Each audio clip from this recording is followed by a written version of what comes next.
Hello, today is Friday, July 10th, 2015, and I'm your host, Sue Brown, and welcome to info2rail, your freight train to modern media. How y'all doing today? Well, it is a beautiful, sunshiny 78-degree day here, and finally, after all that rain we've had and all that flooding, we finally got some sun. Thank you. I want to welcome you all to our show, and we have a great show in store for you today. We're very fortunate to have author and ufologist Nigel Watson with us today. First, we're going to take a little glimpse into the missing persons files. Today, I want to dedicate this show to a little girl who was abducted and has been missing since 2009. Her name is Lindsay, Lindsey, Joe Baum, Baum. Missing since 6/26 of 09. She's missing from McCleary, Washington. Her classification is endangered missing. She disappeared at the age of 10. Her date of birth is 7/7 of 98. She is 4 foot, 10 inches tall when she went missing. She weighed 90 pounds. Brown eyes, brown dark blonde hair. She had colored fillings in her teeth. Her clothing wore a long-sleeved hooded shirt, not a sweatshirt, a light bluish-gray jeans with knee cuts, the knees cut out, black slip-on American Eagle shoes with white rubber soles with no socks, bathing suit under her clothes, red, white, and blue in color for both pieces, but mismatched bottoms, a floral print, top stripes, and polka dots. The details of her disappearance. Lindsay disappeared on June 26, 2009, while taking a walk in McCleary, Washington at about 9:30 in the evening. This was one of the longest days of the year and didn't get dark until around 10:30 that night. It was still daylight out as she left for the short 5 to 10 minute walk home. She never made it home that night. Now, to check out this site, you can go to Lindsay's website that's all about her, and it's called findlindseybaum.com, or check out the Facebook page with the same name, Find Lindsay Baum. That's Lindseybaum. Whoever has any information on this missing case report, contact Grays Harbor County Information Hotline, tip line at 866-915-8299. It's very important. I try to get these big cases out like this because these kids have been missing a long time, and the families are not going to give up, and neither am I. So if we can get the information out there and find these kids, or at least a lead to finding these kids, that's one step in the right direction. Okay, we're going to take a break, and when we return, we will be back with Nigel Watson. Stay tuned. Don't go away. We'll be right back. Okay, we are back with Nigel Watson. Nigel has written for numerous publications, including All About History, All About Space, Beyond, Fortean Times, History Today, Paranormal Magazine, UFO Matrix, and Wired.com. He's the author of several books, including the Haynes UFO Investigation Manual. Hello, Watson. Welcome to info2rail, and thank you so much for being on our show. Hi, thanks very much. Good to be here. Can you start off by telling us about you and how you got started in your interest in UFOs? Well, it was quite a long time ago when I became first interested. It was with the Apollo moon landing missions. And I was sort of aware of a space race and all these different missions, but I was really struck by the Apollo 8 mission that went round the moon. And, just the idea of us being able to leave our own planet and go to, around the moon just seemed incredible to me. And of course the images on TV were quite grainy, so it made it seem even more fascinating and distant. And then of course, with the actual moon landing and the following landings, they just intrigued me even more. So it drove me to basically look at books on astronomy and space exploration. And then when I exhausted them, I found quite a few books on UFOs in the local library. And that intrigued me as well, because I realized that perhaps if we were able to explore other bodies in space or elsewhere in the solar system, it was logical that aliens would come here and do the same.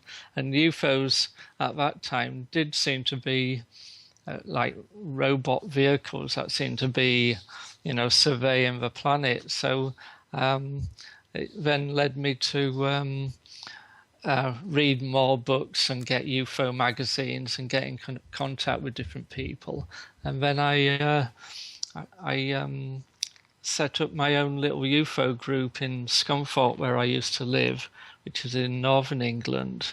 And then there was something like 20 or 30 of us who used to have like weekly meetings to discuss anything about, local UFO sightings or the latest UFO magazines.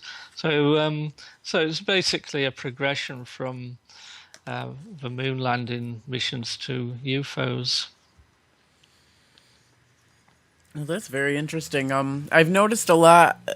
It seems like the UFO phenomena has grown huge. Probably over the last maybe 10 years, it's grown huge. And there's so much disclosure that needs to come out. Do you feel that the truth is going to come out about the UFOs and the fact that they're really, they've really landed here and stuff? Do you think that the government is soon going to disclose this?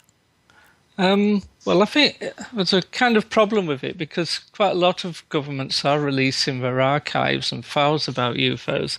Over the last sort of 10 years, the British government has released most of its files and made them available online.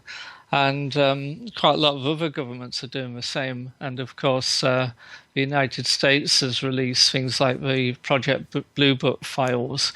And there are quite a lot of different agencies in the United States that have collected UFO evidence, like the FBI and the CIA.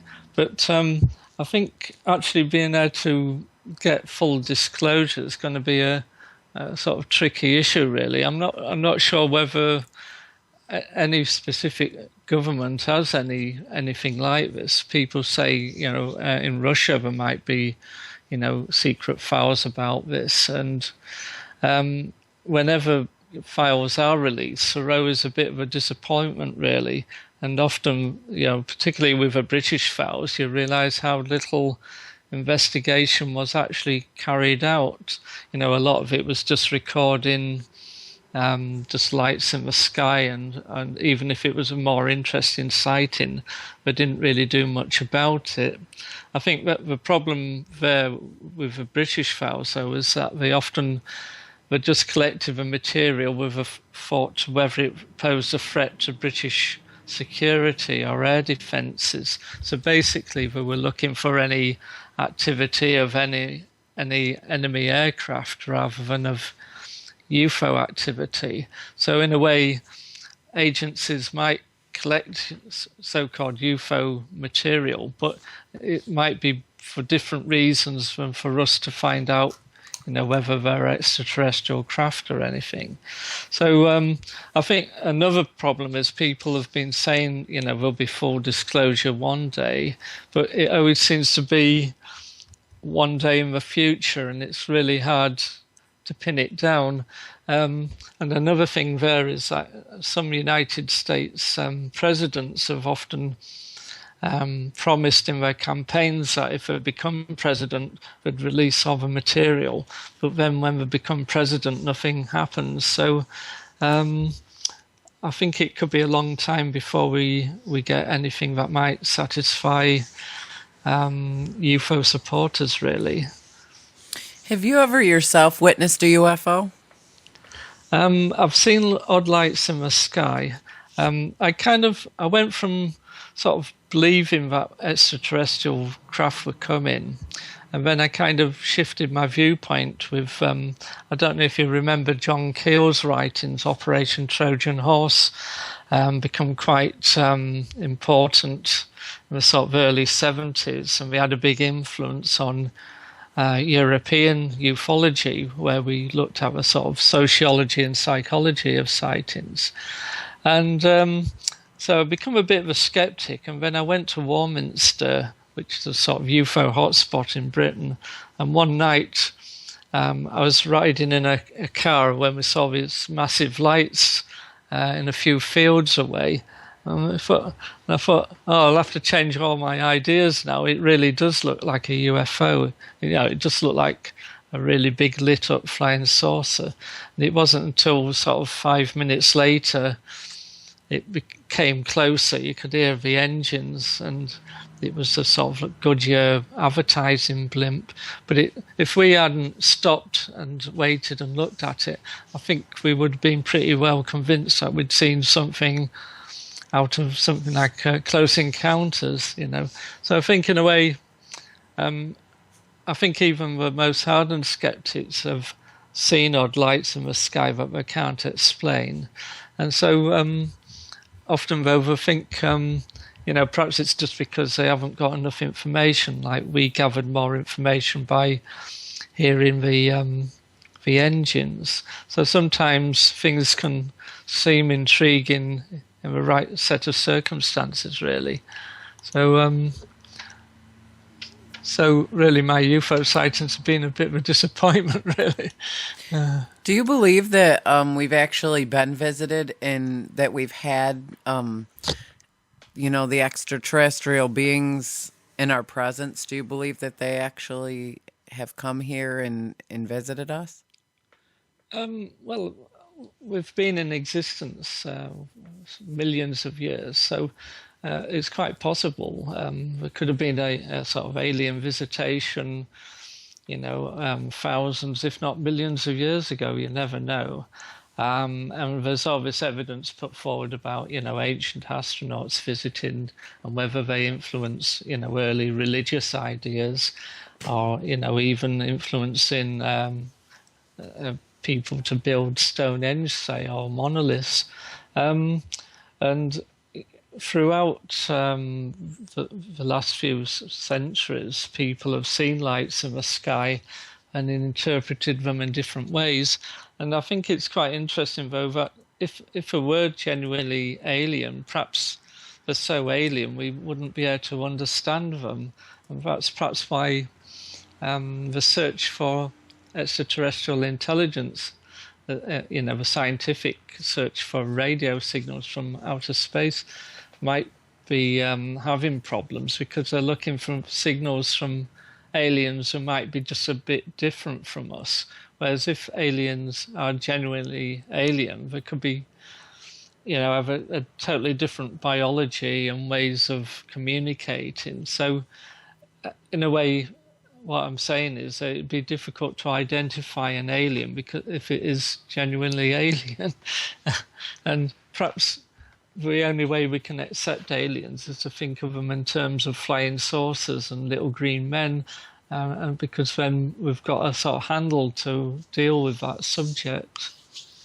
I see that you wrote a book called UFOs of the First World War. Can you tell us a little bit about that? Yes, a colleague of mine, Graham Volodroyd, he did a lot of research in the public record offices and found that throughout the First World War, particularly in the first few months of it, sort of literally hundreds of sightings were reported to local police forces.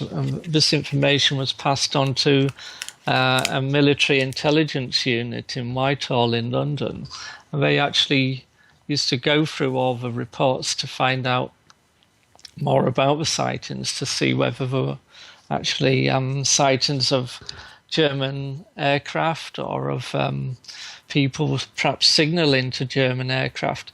And sometimes, if some of the sightings were quite commonplace in certain areas, they'd send somebody from like the CID to interview them to find out more.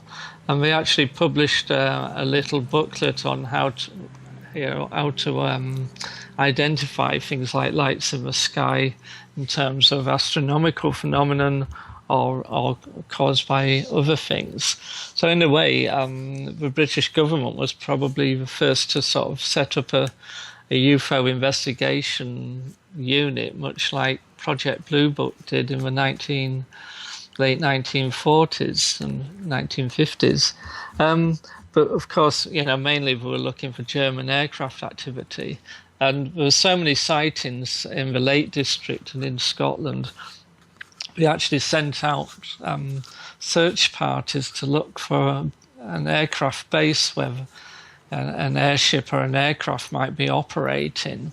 And I think in Scotland they actually had £100 reward for anyone who might find one of these locations. But in the end, they never did find anything. But I think particularly in strategically important places, there were quite a lot of sightings of odd lights in the sky.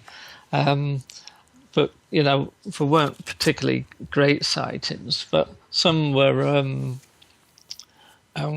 quite inexplicable, though. One particular example was that there wasn't a Zeppelin raid on London at one time, and British pilots were sent up to investigate, and at least 4 pilots saw a light in the sky that they couldn't explain, and that wasn't possibly a German Zeppelin. And one of the pilots described it as like a railway carriage with its windows shut down. And he took out his revolver and shot at it. And then after he'd shot at it, it sort of sensibly flew away. So that was a genuinely interesting case. And it's also interesting that throughout the First World War, there were lots of other sightings in other parts of the world. At the beginning of the war, there were lots of sightings in South Africa, which they blamed on the neighbouring German territories. But at that time, the Germans were only operating at least 1 or 2 aircraft that weren't actually capable of doing what the witnesses said. And there were even sightings in Canada, the United States, Australia, New Zealand and Norway. But, you can sort of interpret some in terms of, war nerves and things like that. But there's still, it's just quite interesting to sort of discover all these reports from so far back in time. And it just shows that, how lights or objects in the sky have often, caused quite a sensation for different reasons.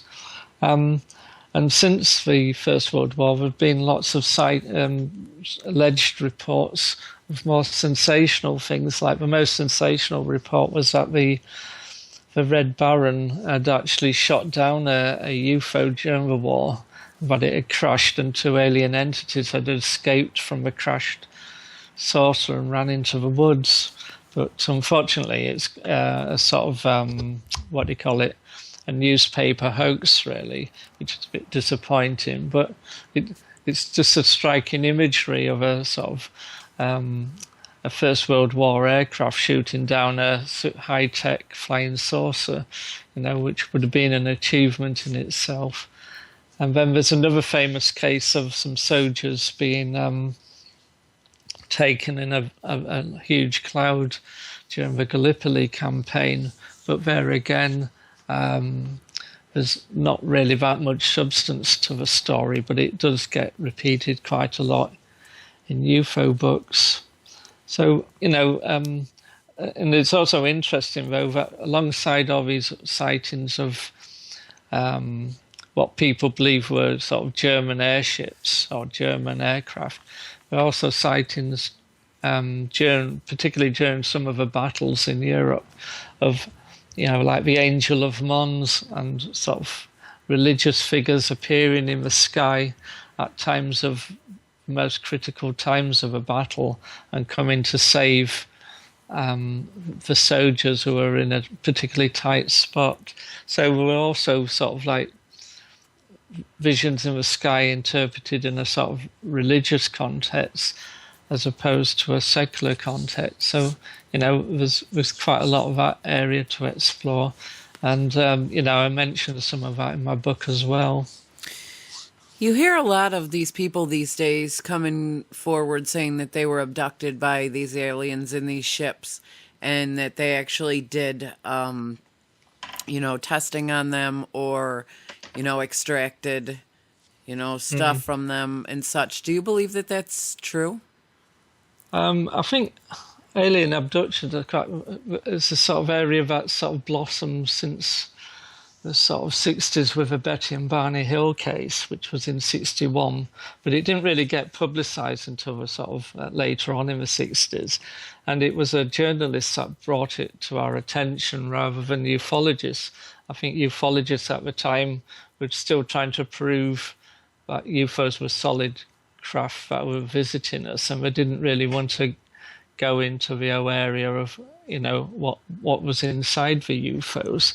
So I suppose in a way with the Betty and Barney Hill case, it suddenly was quite striking that some of these craft could be occupied, and that we might come down and start doing experiments on us. So in a way, the 70s was really a time when these sightings and reports become a little more common, and then it really took off in the sort of 80s. I think some of the cases can be explained. People have said, there's such a process of sleep paralysis, where if you wake up in the morning, your body feels paralyzed, and you see things that might be you can't tell whether they're real or not. But then that doesn't account for cases like the Betty and Barney Hill case, where they were driving along a road in the middle of the night. And, lots of abduction cases have actually occurred to people who have been driving as well as people who are sort of sleeping in the beds. And I think it's just an interesting area because some of them might be, psychological events, but others are a lot harder to explain. And I think nobody's really got to grips with the subject, really. I think the main supporters of it, like Bob Hopkins and John Mack, have both passed away. And I think new generations of ufologists seem to be more interested in sort of videos on YouTube rather than actually interviewing and investigating abduction cases. Do you think that if there are abductions and these extraterrestrials do exist, do you think that they mean us any harm? Well, I think if you look at what some abductees say or contactees before, there seems to be a constant battle between good and bad alien forces. The good forces are trying to protect us from the bad forces. And if you look at all the different types of aliens that people have reported and the procedures carried out on board these craft, some seem to be totally evil and some seem to be just inquisitive and quite ignorant about human biology. I don't know whether a lot of these reports might be just stories that people use as a kind of psychodrama, really, because they play out things that are going on in their own in consciousness, really. So somebody who's feeling threatened and fearful might have threatening and fearful UFO encounters, whereas somebody more upbeat might be more positively stimulated by an encounter. Some people have gone on to improve their lives after an alien encounter, whatever might have triggered it. And so I think, there are good and evil, really, related to abductions. And it's also quite interesting, though, that abductions aren't just a modern day phenomenon. During the 1896-97 airship scare, there was quite a few instances of people saying they'd gone on board phantom airships or met the inventors, but they tend to be more like normal conversations with people from craft rather than the more mystical things you get with UFOs. And of course, there's no tradition of people being abducted into fairyland and into other dimensions in folklore of the past. So I think it's something that isn't a new phenomenon, but it's just dressed up in terms of our expectations about extraterrestrial craft. I think one of the biggest questions that I have in this subject is how they could possibly travel if they're extraterrestrial beings and they're from a different place, how could they possibly travel to and from our Earth the way they do? I mean, that's been something that's, it just doesn't seem like physics would make it possible.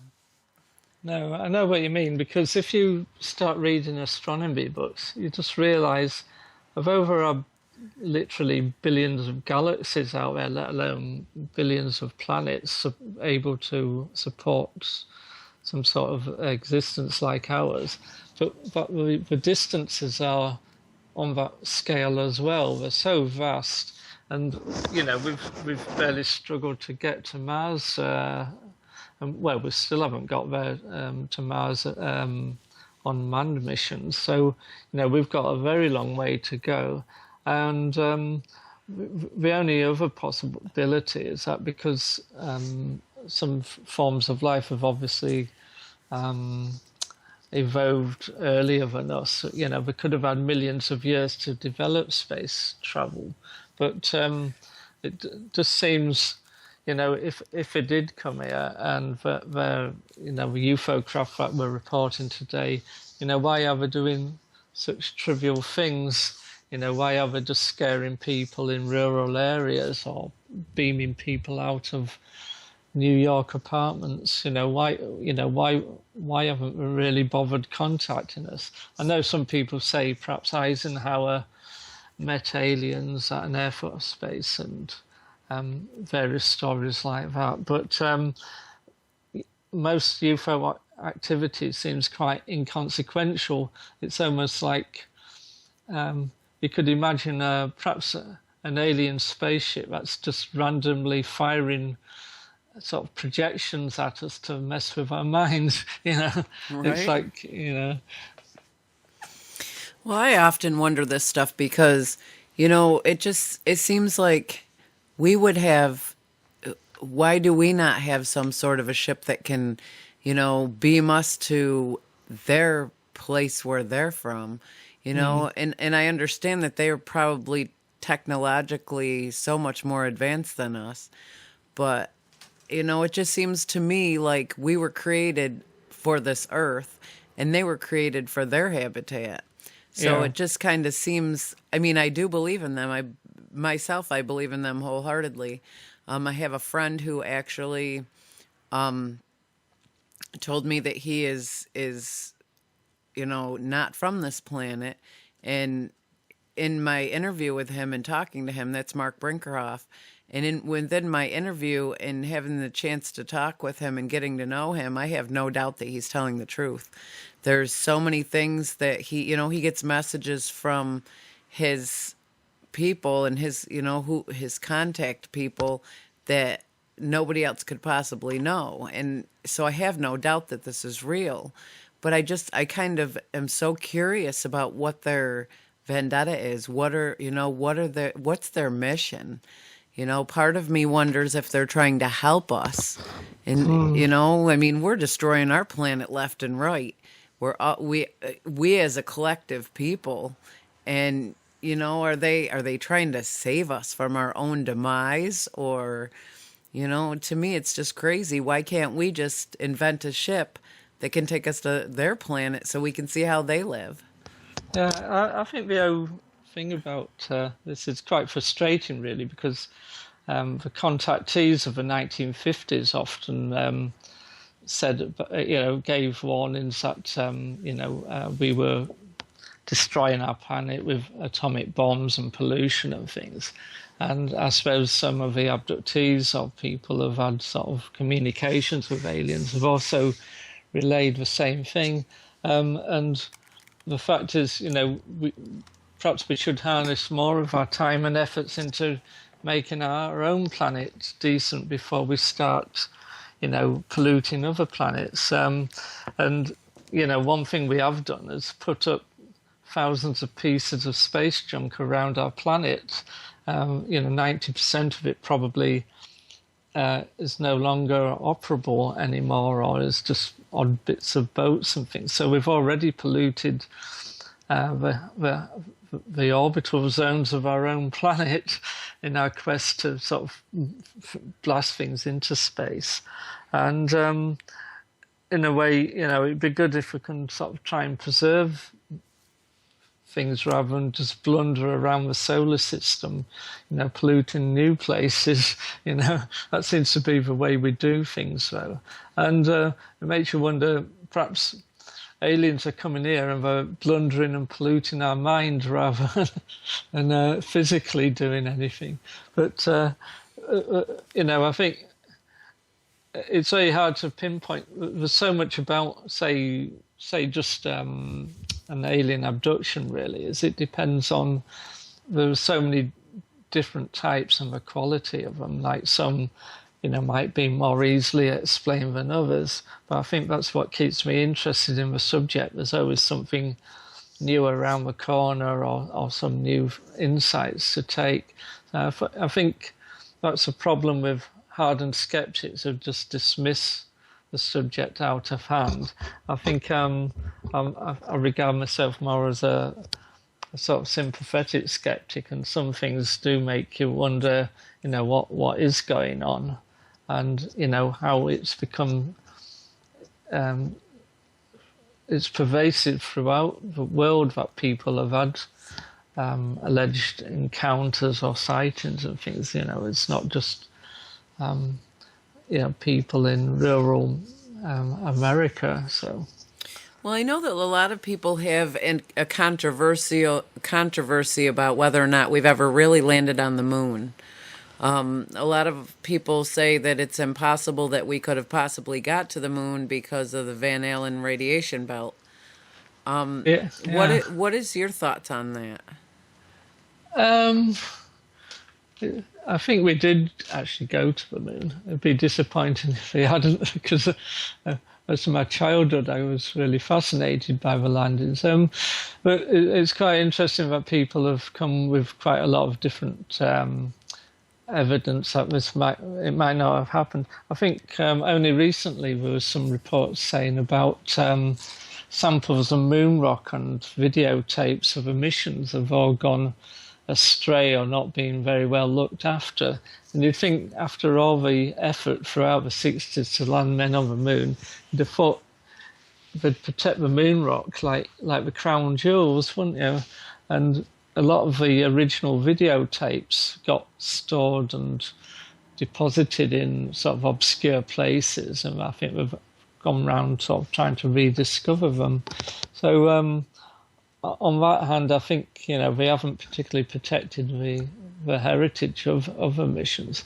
But I'm not so sure of whether they could have got away with such a massive fake. Perhaps they could have faked it perhaps for one mission, but why would they, keep faking it for several missions later? But, it's quite interesting. I've just seen another report where they say do you remember the Challenger space shuttle disaster, where again somebody said that it might be all a fake and that the people did survive that or weren't even in the spaceship at all. So I think connected with space missions, there's quite a lot of conspiracy mongering, really. And of course, some people even think that there are secret space missions that have gone to the moon and that we've set up colonies on the Mars already. It's all been done in secret. I find that quite an interesting area to look at, but I can't say I'm too convinced by most of the evidence, really. Do you believe that Area 51 in fact exists? Yes, I believe it exists, but whether it's reverse engineered UFO technology or stored bodies and that sort of thing is another area of contention, really. I think because there's such high levels of security around it, it just makes it seem even more of a mysterious place. And of course, we must test quite a lot of high technology things. And it's quite interesting if you look at some of the things the governments have done in the past, that it's quite mind-blowing. Some of the experiments have carried out with things like remote viewing and strange technologies. So you never know what we're actually doing with these things. And, there could be something like microwave weapons that could actually be targeted at people to make them think they've had an alien abduction or a UFO encounter or sighting. So in a way, because Area 51 might be somewhere that's producing these sort of things, it's become associated with stories of reverse engineering. So all I can really say is it exists, but what we're actually doing there is another question in relation to UFOs. Do you believe that the crash that happened there did actually happen? Roswell Yes. crash? Yes. I don't think it was a spaceship that crashed, but on the other hand, some of the explanations for it have been kind of quite outlandish as well. It could have been perhaps one of these top security balloons that they didn't want people to know about because it was a project to listen into atomic testing in Russia. Also another factor about Roswell was the fact that it was just a footnote in UFO history until the sort of late 70s and early 80s.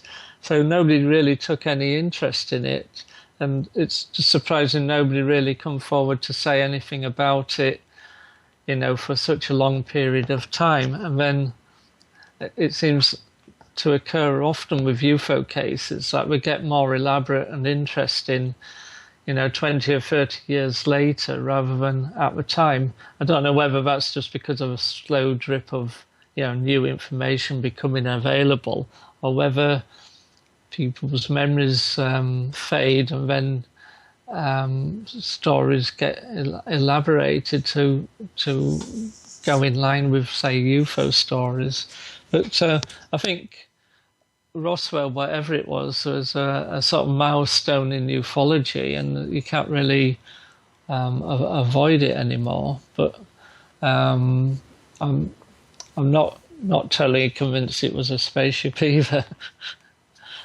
Well, they say, I've done a lot of research on Roswell, what you can find out there. And they say that they have the bodies in Area 51 of these aliens, and that some of them lived and some of them didn't. Yeah. And, it's, to me, I can't understand why this has to be such a big secret if it actually happened. Yeah. Well, what I find frustrating about Roswell is there's so many different variations on the story as well. There's the fact that some seem to think two things crashed or split up, so it wasn't just one crash area.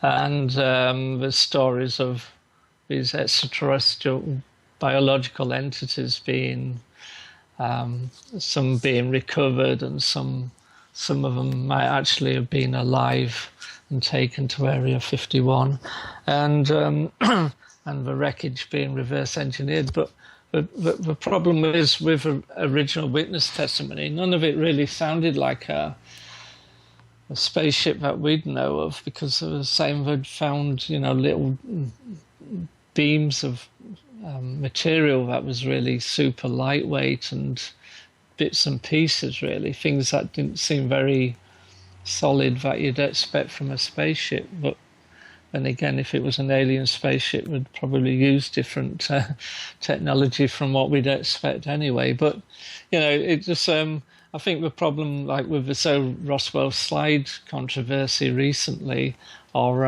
different stories of whistleblowers, some of the and the alien autopsy film that was found to be hoax.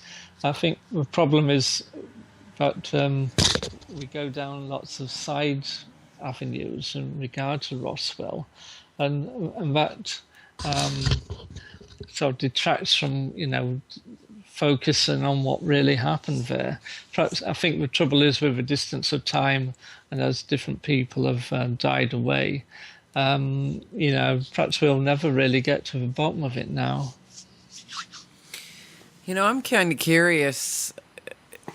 I'd like to actually be able to somehow get into Roswell or get into Area 51 and actually look around. Yeah.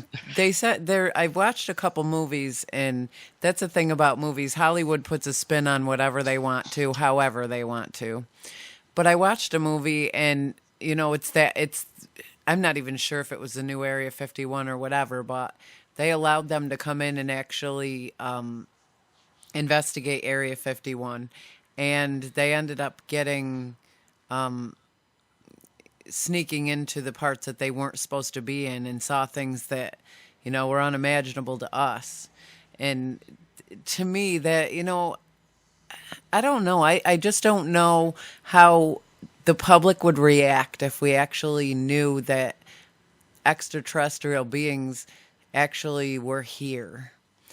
But to me, we live on Earth, and I believe in God and I believe in His Word and stuff, which would put me to believe that if He built an Earth for us and created us the way He wanted us to, why couldn't He build, a planet for a different species and make them the way He wanted them to look in somewhere else? Mm. Yeah, I think you made a good point earlier that we're created as a product of this planet. So, if we want to go elsewhere, even in the solar system, we need spaceships and we need spacesuits, and we need to take our own food and water and supplies because we're so linked to our own habitat and environment.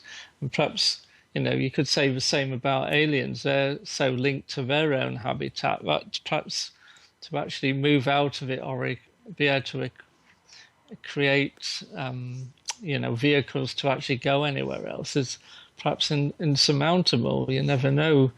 Perhaps this is something perhaps people are frightened of, that, we are just sort of trapped on this one planet that's getting more polluted and overpopulated. And,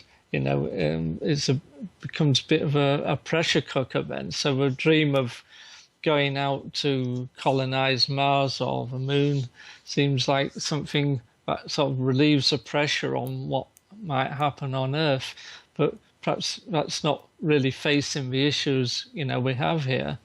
But I think there might have been all sorts of different things that have been created in the past, like stealth aircraft that have generated lots of UFO sightings and things, and it'd just be intriguing to know what are in the government archives or hidden away that we might have. I think whether people could cope with extraterrestrial intervention is something else. People always look at the Orson Welles Halloween broadcast of War of the Worlds, which allegedly caused a mass panic and everything. But I think people now are more willing to embrace aliens coming. If you look on YouTube, literally hundreds of thousands of people click onto quite poorly hoaxed pictures of UFOs, because people are seeking out evidence and knowledge about them. So I think people now would be more likely to want to embrace an alien encounter rather than run away from it. That's my thought as well. As much as they, as much as the ufology and UFOs and alien stuff, as much as that's being publicized right now and brought into such a big picture, as much as famous as it is and as big as it's getting, it almost kind of seems like we're being set up for when it does happen. It's not such a traumatic shock. Yeah, I think progressively there's been more room in the media for UFO stories. I think it's still a bit frustrating, though, that most media either want to publicize the most sensational cases, which tabloids do, or more popular websites. And then the more serious publications just want to criticize and be skeptical about them if they do feature them. So, in a way, you don't have a really middle ground of anything sensible, if you know what I mean, because you either get hardcore skepticism on one hand, or open-minded, fully blown sort of belief, if you know what I mean. Whereas I think there's a middle ground really, because obviously there are lots of hoax and fakes and things going on, and I think in a way you have to be able to know how to filter this information. And for some people it's easy just to say, oh, it's a load of rubbish, so don't bother with it. And but I think there is a lot of information there that's worth studying. And I think even like with me, I suppose I'm really quite skeptical of most of the things related to the subject. It does fire my imagination, and I really enjoy films like Close Encounters of a Third Kind, because that you can be allowed to believe in UFOs, and it's like a sort of a cinematic skywatch where you can actually indulge in actually viewing UFOs and seeing what it would be like to actually make a first contact with them. So I think the cinema is quite important, really, that it does reflect the sort of beliefs and dreams we all have. And I think that's something, the skeptics don't really factor in, that, people's imaginations are fired by this. And perhaps there is something out there that we yearn to meet, and perhaps, there is something out there that we've got a belief in. And, like your friend who's had some sort of alien contact, there's something there where people have said they don't even believe that they are of earthly descent. There's quite a few people who believe they are of alien origin. Well, I guess the way, as I said, I think we're being set up for something big that's coming. And it kind of seems like that's kind of what our media does. It seems like when something is too big for us to handle in one big package, it's kind of broken down into, being spoon-fed a little at a time until it's right there in our faces, and it kind of becomes a normality. Something that's kind of normal for us to deal with, so that it's not pushed in our face as something we know nothing about or we're not able to accept. Yeah, I think it's something that takes time to develop as well. I think perhaps years ago people were far more skeptical about UFOs and things. I think nowadays people won't sort of like look twice, sort of thing. I think most people, if I mention I'm interested in UFOs, they always ask, "Oh, do you think there is life on other planets?" and things like that. So I think a lot of people, do have thought about it, and obviously there's so many things on TV that mention it in just even in passing, so people are sort of aware of the subject. And I think with the media there has been a lot more exposure to the subject. In fact, sometimes you seem to get more online about UFOs on some of these news websites than you used to get in the old UFO magazines. So I suppose the subjects moved to a higher level, really, in that sense.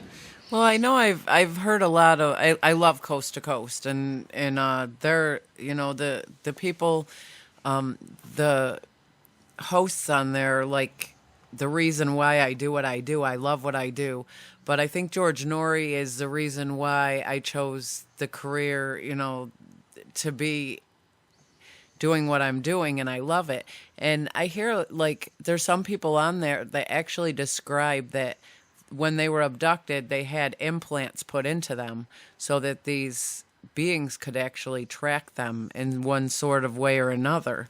And I've actually heard on there about a guy who who removes these implants that are placed there. So to me, there's so much evidence out there, but at the same time, there's so much disinformation that it's so hard. Mm. I've um, I've been in contact with one person recently. I'd sort of interviewed him quite a long time ago, but he says he's got an implant in his arm, and he's had it for a very he's had it since I think he was about 13 or 14, and he says it seems to be activated at certain times of year or now, and it seems to go off and then on again. And he says he often has trouble with supermarket checkouts and airport security places. And but that was all triggered by him being on a cycle ride, going to his friend's home. He'd seen a light in the sky. And then he arrived at his friend's home sort of an hour or two later than he should have done. And it wasn't until a couple of days later he realised he had some sort of strange implant in his arm, and he's had it ever since. And he's also had quite a few different UFO sightings as well. So I think, again, that's area where people have said they've had implants, or quite a few abductees say they've had these rather unusual scratches and scoop marks on their bodies as well. And, so that's another just a little area of a subject that could do with more investigation, but they almost seem to be like some sort of tracking device or something that might monitor what people are doing, or even perhaps even influence what they are doing or saying. You never know, really. But that's quite an interesting area of the abduction subject. Well, I know somebody who is not really sure if it was a dream or a reality, but while he was sleeping, and he can describe pretty much in detail what the room looked like, and and that there was a machine hooked to his leg, and when he ripped the machine out of his leg and he woke up with the scars on his leg. I mean, this is crazy. I mean, that's what makes me wonder. People can think, a lot of people are confused. Was it a dream, or was it, did it actually happen? But the fact that these people are losing hours of time in their life that they cannot account for those hours. Where was I? What was I doing? And they only have what seems to be a dream, or, just a weird memory of bits and pieces of things. Yeah, I think even if it's nothing to do with aliens, it's a sort of unique psychological phenomenon in itself. But if you mention UFOs or aliens, it just scares people away, especially academics or anyone who wants to be taken seriously. And it's a good smokescreen for lots of nefarious activities. With Area 51, it's quite handy for them to have people thinking they're seeing UFOs if they're testing secret aircraft. So it can work both ways in a way. The governments can sometimes not want people to report UFOs because they're worried that there'll be sort of mass hysteria, or it will clog communication channels in case there is an enemy attack. But on the other hand, they want to promote UFO sightings to hide other activities. So it's a bit of a two-edged sword, really. In fact, I kind of thought at one time, before the X-Files came out, it would be good to do some sort of program where there's two government departments, one that's sort of creating UFO sightings, and another one that's investigating and suppressing them. Well, there you go. You predestined that one. But I think X Factor cleverly does that, where they've got the skeptic and the believer working together on these cases, so they can work both sides of the argument quite nicely in that program, and it'd be quite nice to see it come back on our screens, really, won't it? So, well, I think it's kind of unique how people from all over the world who have no contact with one another, who don't even know each other, can they seem to come up with these abduction stories that pretty much match. I mean, their details are so alike, and they're on the other sides of the world from one another. And to have two stories or several stories that all connect together with so much of the same things that they've seen and the same things that they've actually gone through, it's kind of unique. Yeah, I think that's, or if you look back in history, really, some people have seemed to have experienced stuff that sound terribly like alien abductions, although they've probably, written it in terms of meeting strange inventors or the devil or fairy folk. So I think it's something that's probably gone on over the last few centuries, if not longer, and. So that's what inspired me through reading the books of Jacques Vallée and John Keel, really, that they looked at the sort of prehistory of the subject. And I suppose even Eric von Daniken's books put another perspective on things, even if you're not that keen on sort of ancient astronaut theories.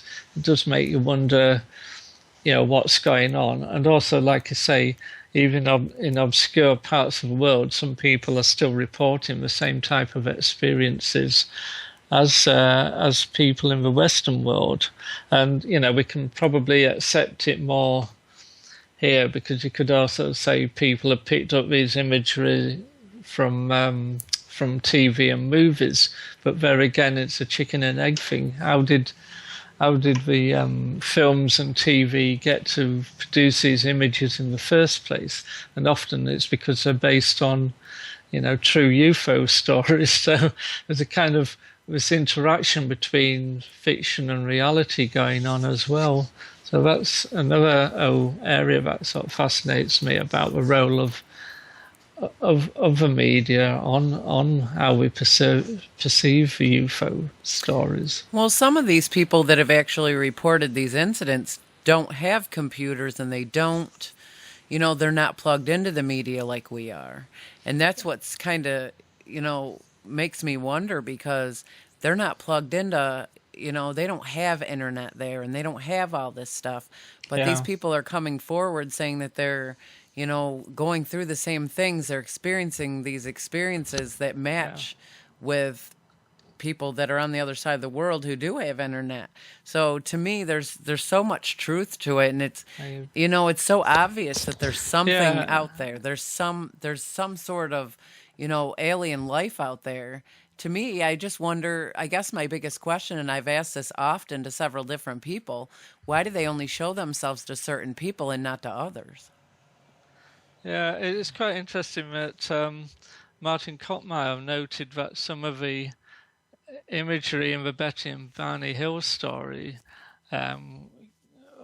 seems to be reflected in some of the TV at the time, but then there's no evidence that they actually saw the programs he mentions, or whether, some people have reported things and they're similar to things that are in films, but there's no evidence that the person actually saw that film. So it makes you wonder whether, the people, perhaps the people who are creating the fiction are linking into the same sort of zone as the people who think it's real.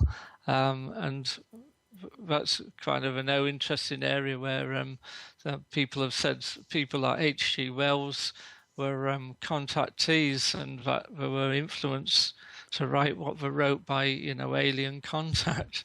But, I know that sounds quite far-fetched, but then it's just quite interesting, though, how people perceive how the subject has evolved and perhaps influenced by alien forces, and that, what we see in fiction now is what people in just sort of obscure little magazines thought was real in the past, were probably laughed at.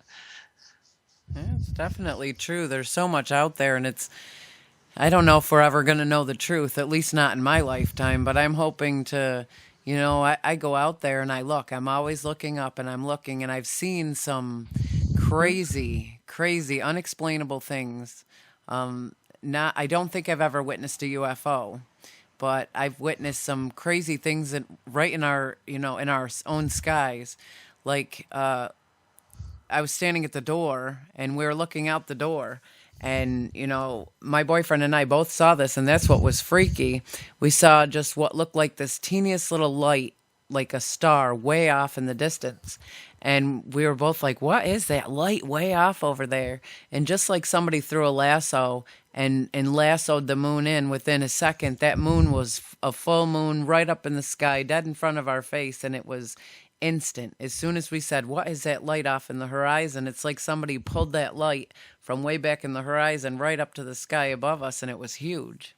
Right, yeah. And that's the kind of stuff that, you know what, if I hadn't witnessed that with my own eyes, I don't know if I'd believe it myself. Yeah, yeah. I think also people have also seen phantom helicopters or helicopters in association with UFOs as well. And sometimes people have seen sort of ghost aircraft, aircraft that haven't flown in years and yet have looked to be in pristine condition. So it's like years ago I went into my back garden and saw an aircraft with two engines on fire. And I was a bit too young to sort of do anything about it or anything, but I did look in the local papers and things.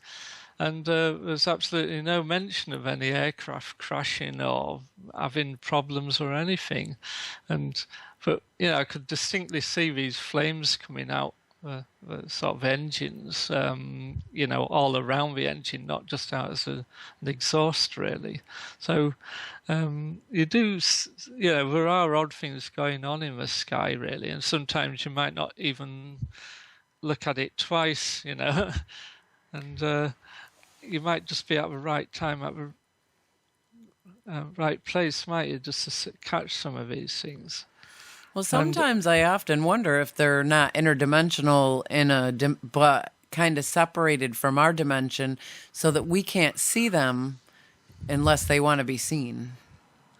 Yeah, I think that seems a bit more credible than extraterrestrial spaceships, really, because if you could find some way of producing a portal or some sort of gateway into different dimensions, that would explain a lot about in terms of distance to travel and things like that.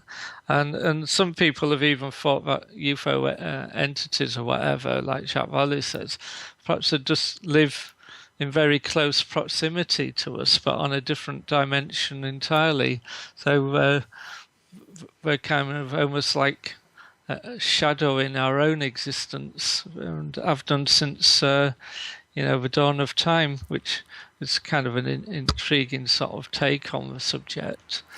But I think in a way it's difficult to sort of prove any of these theories. I think it's just it's quite interesting to speculate about, how different reports can support different theories, really.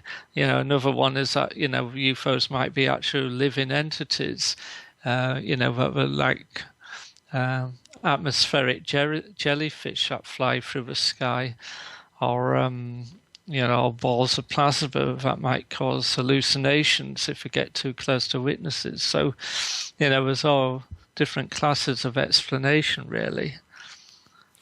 Well, for me, it's the excitement of chasing it, to see if I can actually witness something that I can say that I saw with my own two eyes. I love I love to get everyone else's account of what they've seen, but the fact that I've seen things that I can't explain, I could never doubt that someone has seen what they've said they've seen, because, we've never walked in their shoes or seen out of their eyes, but I've seen out of my own eyes, and there's things I've seen that are just, the fact that people witness shadow people all the time and stuff like that. And with shadow people, I have no doubt that they are interdimensional. I think that shadow people live amongst us all the time, and sometimes the dimensions cross and we end up seeing them even though we shouldn't. Yeah, a friend of mine used to often see like people walking opposite him on the road, and then he'd look again and would disappear. And that's it's something that I suppose was more associated with ghostly activity or paranormal. But obviously there are quite a few links between that subject and UFOs, really. And I suppose it depends what area you come from. A ufologist would interpret a sort of ghostly image as an astronaut or alien, whereas a ghost hunter will interpret it in terms of some historical figure. But I think certainly people perceive a lot of things, especially children also have a great ability to perceive things and have imaginary friends that adults have no perception of. And when a child becomes older, they've got no recollection of their imaginary friends either. Well, in that subject, I mean, I've been a paranormal researcher for a long time. That's something I love. I love the ghost hunting. I love it. But I believe in my studies that I think that these little kids who have imaginary friends, they're not imaginary, and I think these kids can actually see them until, as parents or adults, we tell our children that they're not real and they're not there. We're the ones, I think, that close that portal for our kids to be able to see what really does exist. Yeah. Well, my daughter had an imaginary friend called Toby, and she had a little toy plastic phone that she used to talk to him on. And then one day she dramatically stood up, put the phone down and said, "Toby's dead." Wow. In a quite chilling tone. And so she never spoke to Toby again. And another thing she used to say was that when she was in her bedroom, and my dad, who died a year or two earlier, used to come in and talk to her and tell her jokes. And the funny thing is, so my dad died before we moved here. So wherever it was, his ghost was able to find where we lived. Oh yeah, I believe that. I absolutely believe it. So children do seem to tap into something that as adults we've zoned out of. I think that we teach our children, when they say there's somebody in my closet or I saw somebody in my room or somebody talks to me or somebody's here under my bed. I think that we as parents tend to tell our kids there's nothing there. There's no such thing. You're not seeing what you're seeing. You're not hearing what you're hearing. And I think we close that portal on our kids. We shut off that part of our kids that are seeing and hearing and experiencing what they're really experiencing. And for me, I was never shut off to that stuff. If I said something to my parents that there's somebody in my room or, there's a ghost in my room, my mother would say, well, then tell them to be quiet. You're trying to sleep, So I was never shut off to it. So, and my dad passed this past October, and I don't see my dad or hear my dad in the ways of a ghost, but in my dreams, he speaks to me regularly. I dream about him, and he relays the message to me that where he is, he's at peace and he's okay. And, that's where he visits me. That's where I get to spend time with my dad. So, I mean, for me, I believe this wholeheartedly. I saw my grandfather passed in 1990, and I saw him afterwards. He was sitting on my bed, and he said, "Don't cry for me. Where I am, there's no such thing as pain." Right. Yeah, I think that seems to happen quite frequently, and I think it's quite chilling, really, that we kind of edit out this sort of thing and tell our children not to be stupid, and that perhaps, I don't know whether it's a Western society where we're quite materialistic, really, and we're not really connected with things beyond the material world anymore, and we're becoming more secular as well. So I suppose in a way, unless you dress things up in terms of UFOs and aliens and things, people shy away from these things, don't they? And I think we've all probably experienced some form of contact with people who have died. I had a similar experience the very moment my grandmother died a few miles away.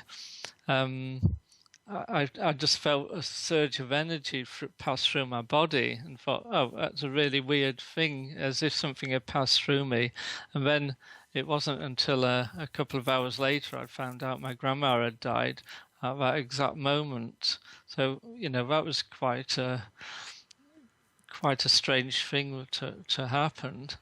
And it's something that's never happened to me before or since. Well, I think because we're made of energy and our energy just changes. I mean, when we leave our physical form, our energy just changes to spiritual form. And I think, in my opinion, I believe in heaven, but I believe that, our spirits are free because we don't have a body anymore.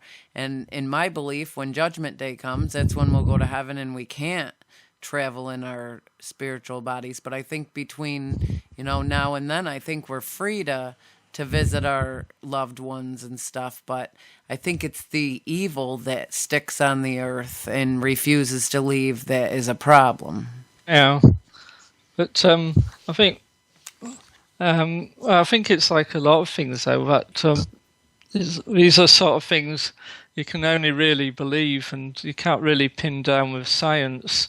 And that's a kind of problem with science, in that you can do so much with it, but at the end of the day, it can't deal with things like your mind. Rather, you can describe the structure of a brain, but you can't describe how it's full of life. You Right. can't bring a dead brain back to life, but